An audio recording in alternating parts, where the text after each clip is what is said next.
ಚಿನ್ನ ಖರೀದಿ ಮಾಡುವವರಿಗೆ ರಂಜಾನ್ ಗಿಫ್ಟ್ ಸಿಗ್ತಾ ಇದೆ. ನಿನ್ನೆ ಏರಿಕೆ ಕಂಡಿದ್ದಂತಹ ಚಿನ್ನ ದರ ಇದೀಗ ಮತ್ತೆ ಇಳಿಕೆಯನ್ನ ಕಾಣ್ತಾ ಇದೆ. ರಂಜಾನ್ಗೆ ಒಂದು ರೀತಿಯಾಗಿ ಬಿಗ್ ಗಿಫ್ಟ್ ಇದು. ನಿನ್ನೆ ಏರಿಕೆ ಕಂಡಿತ್ತು ಚಿನ್ನದ ದರ, ಇದೀಗ ಮತ್ತೆ ಇಳಿಕೆಯನ್ನ ಕಾಣ್ತಾ ಇರುವಂಥದ್ದು. ನಿನ್ನೆ 1,55,000 ರೂಪಾಯಿ ಇತ್ತು ಚಿನ್ನದ ರೇಟ್. ಸೊ ಇವತ್ತು ದಿಢೀರ್ ಅಂತ 5,000 ರೂಪಾಯಿಗೆ ಇಳಿಮುಖವಾಗಿದೆ. ದಿನೇ ದಿನೇ ಹಾವು ಏಣಿ ಆಟ ಆಡ್ತಾ ಇದೆ ಚಿನ್ನದ ದರ.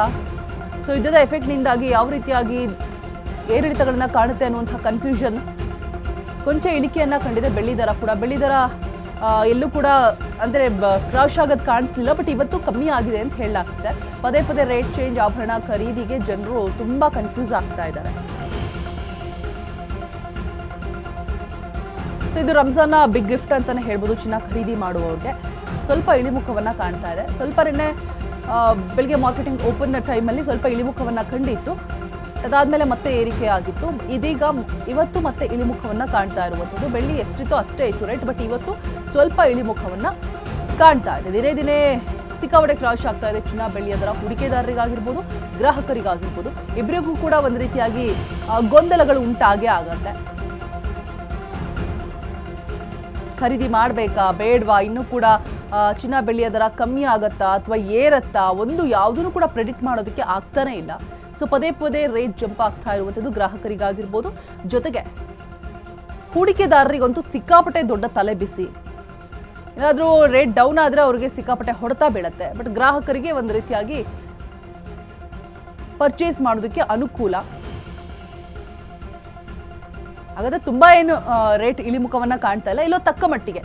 ಅಂದ್ರೆ ಜಸ್ಟ್ ನಾವು ಚಿನ್ನಕ್ಕೆ ಇಷ್ಟು ಅಮೌಂಟ್ ಅಂತ ಹಾಕಿ ಆ ದಿನದ ಚಿನ್ನದ ರೇಟ್ ಏನಿದೆ ಅಷ್ಟಕ್ಕೆ ಚಿನ್ನವನ್ನ ಎಷ್ಟು ಬರುತ್ತೋ ಅಷ್ಟು ಚಿನ್ನವನ್ನ ಖರೀದಿ ಮಾಡಿ, ಕಾಯಿನ್ಸ್ ಆಗಿರ್ಬೋದು ಅಥವಾ ಬಿಸ್ಕೆಟ್ಸ್ ಆಗಿರ್ಬೋದು ಅಷ್ಟನ್ನು ತೆಗೆದಿಟ್ಕೊಂಡ್ರೆ ಇನ್ನು ಫ್ಯೂಚರ್ ಡೇಸಲ್ಲಿ ಹೆಲ್ಪ್ ಆಗುತ್ತೆ. ಈಗ ಸಡನ್ಲಿ ಒಂದೇ ಸಮಯಕ್ಕೆ ಅಂದರೆ ಇವಾಗಿರುವಂತಹ ಚಿನ್ನದ ರೇಟ್ಗೆ ನಾವು 24 ಕ್ಯಾರೆಟ್ ಗೋಲ್ಡನ್ನ ಪರ್ಚೇಸ್ ಮಾಡ್ತೀವಿ ಅಂದರೆ ದಟ್ ಈಸ್ ತುಂಬ ಕಷ್ಟ ಆಗುತ್ತೆ ಮಿಡಲ್ ಕ್ಲಾಸ್ ಪೀಪಲ್ಸ್ಗೆ.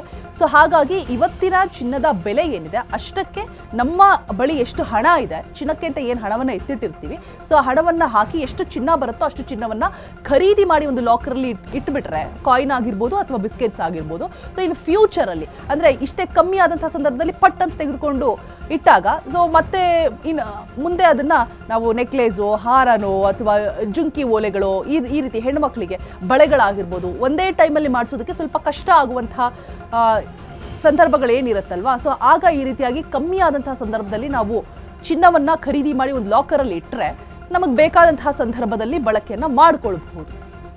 ಸೊ ಅಂಥವರು ಈ ರೀತಿಯಾಗಿ ಪ್ಲಾನ್ ಮಾಡಿದ್ರೆ, ಅಂದರೆ middle class, lower middle class peoples ಏನಿರ್ತಾರೆ, ಸೊ ಸಡನ್ ಆಗಿ ಒಂದು ಹಾರವನ್ನು, ಒಂದು 3 ರಿಂದ 4 ತೊಲ ಇರುವಂತಹ ಬಳೆಯನ್ನು ತೆಗೆದುಕೊಳ್ಬೇಕು, ಬ್ರಾಸ್ಲೆಟ್ಸ್ ಅನ್ನು ತೆಗೆದುಕೊಳ್ಬೇಕು ಅಂದರೆ ಒಂದೇ ಅಟ್ ಎ ಟೈಮಲ್ಲಿ ತೆಗೆಯೋದಕ್ಕೆ ಆಗೋದಿಲ್ಲ, ಅಷ್ಟೊಂದು ಹಣ ಇರೋದಿಲ್ಲ.